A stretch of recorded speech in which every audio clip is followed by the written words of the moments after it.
Listo. Volviendo de comerciales. Lo importante es que vamos a hablar sobre lo que es el deseo y el objeto A, o como Lacan lo llama, el objeto causa del deseo. Y para eso nos va a presentar en la clase 14 del seminario 10 un gráfico de la división subjetiva, pero hay una clave. Este tipo de gráfico en división Lacan lo pone 8 veces en ese seminario, o sea que nos está diciendo, oiga, aquí hay algo importante. Mira para allá. Aquí hay algo importante.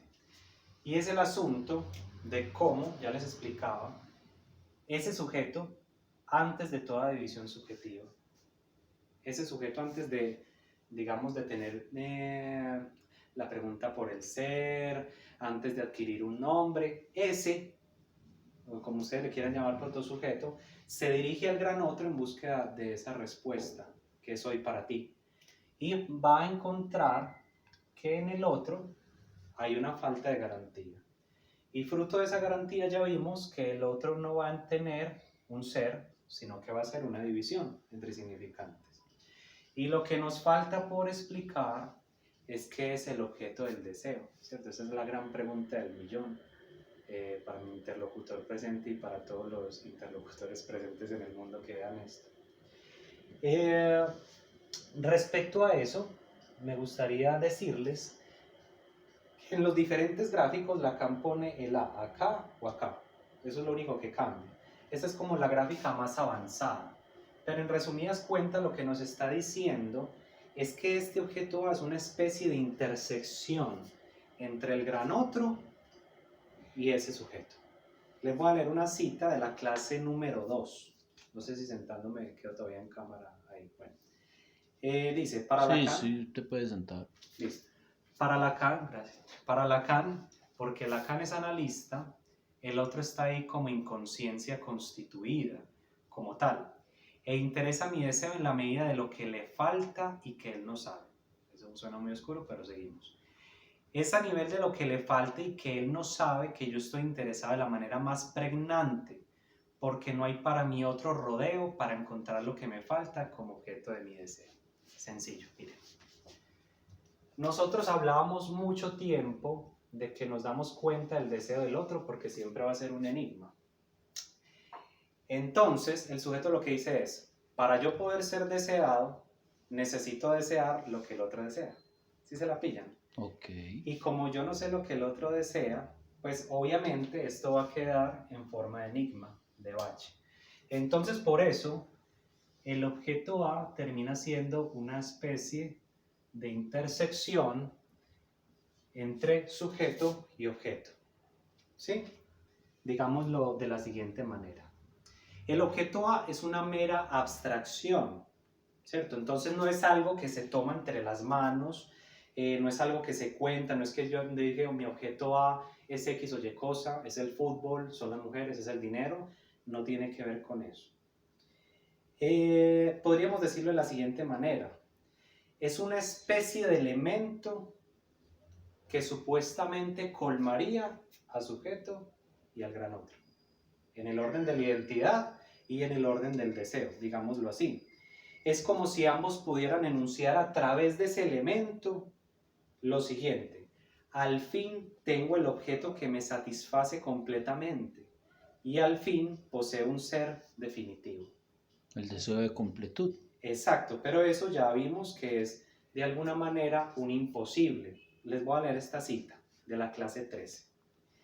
La relación de ese A con el S, que es el sujeto, el A, en tanto que es justamente lo que representa al S de manera real e irreductible. Irreductible es que si usted llega ahí, usted ya es un ser, usted ya tiene una identidad última y definitiva. Porque si uno revisa los sinónimos de irreductible, se va a dar cuenta de eso. El A sería ese supuesto objeto que representaría de forma final, definitiva, inobjetable al sujeto por emerger, ¿cierto? Eso sería el A. Por otro lado, Lacan nos va a continuar diciendo unas definiciones muy particulares del objeto A y nos va a decir que es el resto, el residuo de una división. Va a utilizar dos expresiones en lo que es, digamos, la clase 2 y en otras clases. Va a decir, es el resto, el residuo de la división. ¿Qué es el resto de una división? El resto es algo que no le queda ni al uno ni al otro, ni al dividendo ni al divisor. Entonces no podemos decir que el objeto A es algo que se pueda contar, o sea, porque es que no le queda ni a uno ni al otro, ¿sí se la van pillando? Y por otro lado no lo nombra como irracional. Les voy a leer. Hay un resto, esto es de la clase 2 del seminario 10, hay un resto en el sentido de la división, un residuo. Ese resto, ese otro último, este irracional, es prueba y única garantía, al fin de cuentas, de la alteridad del otro, es el A, le llama irracional. En matemática, un irracional es un número cuyos decimales son de carácter infinito.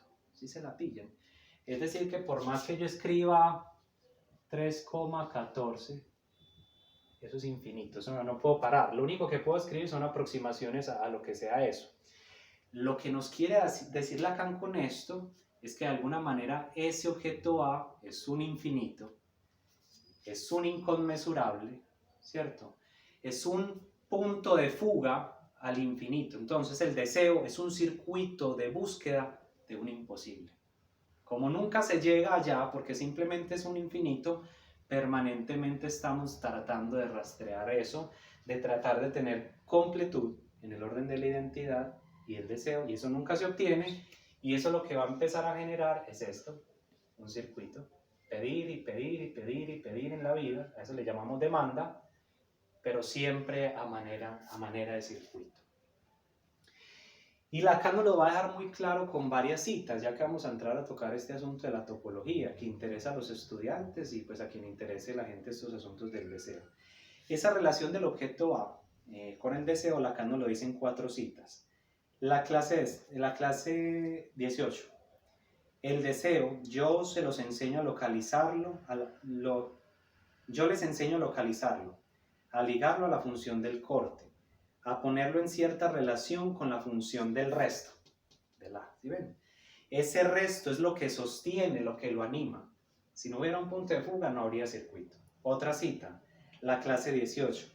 Ese A, resto siempre dividido, siempre oculto, que nos es preciso detectar, subyacente a toda relación del sujeto con un objeto cualquiera. ¿Qué nos está diciendo?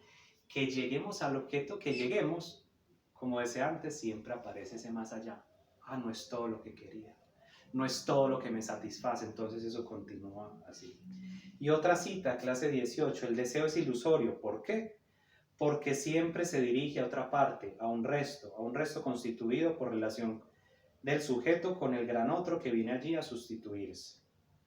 ¿Sí? Esas son las principales citas que yo les quería arrojar. Lo que hacemos, como decía antes, cuando nosotros decimos yo quiero tal cosa, me gustaría tal otra, no estamos hablando del deseo, estamos hablando de lo que ese sujeto pide o repite, y a eso le llamamos demanda. Y al deseo vamos a nombrar al circuito, al recorrido que dan cierto número de demandas, mínimamente 2. ¿Sí ven que es una figura helicoidal? Entonces, cuando nosotros estamos con los consultantes, debemos hacer una lectura de la repetición. Usted cada vez que busca pareja, usted cada vez que está en un trabajo me dice que sucede tal cosa y tal otra. Los baches. Exacto. Entonces, ¿no será que su deseo tiene que ver con... Usted me dice que quiere ser muy libre, pero siempre elige hombres celosos. ¿Cómo es eso? En busca de esa libertad. Exacto. Entonces hay que rastrear qué es lo que se repite, qué es lo que se demanda, para hacer la lectura del circuito y empezar, digamos, a interpretar. Lo encuentran estos asuntos en Topología y Clínica Psicoanalítica de Alfredo Edelstein, y no recuerdo bien si en su texto El grafo del deseo. Pero el seminario 9 les va a ofrecer, por ejemplo, estas figuras a todas las personas que quieran entender de topología. Ahí nos vamos a unos comerciales y seguimos enseguida hablando del objeto A.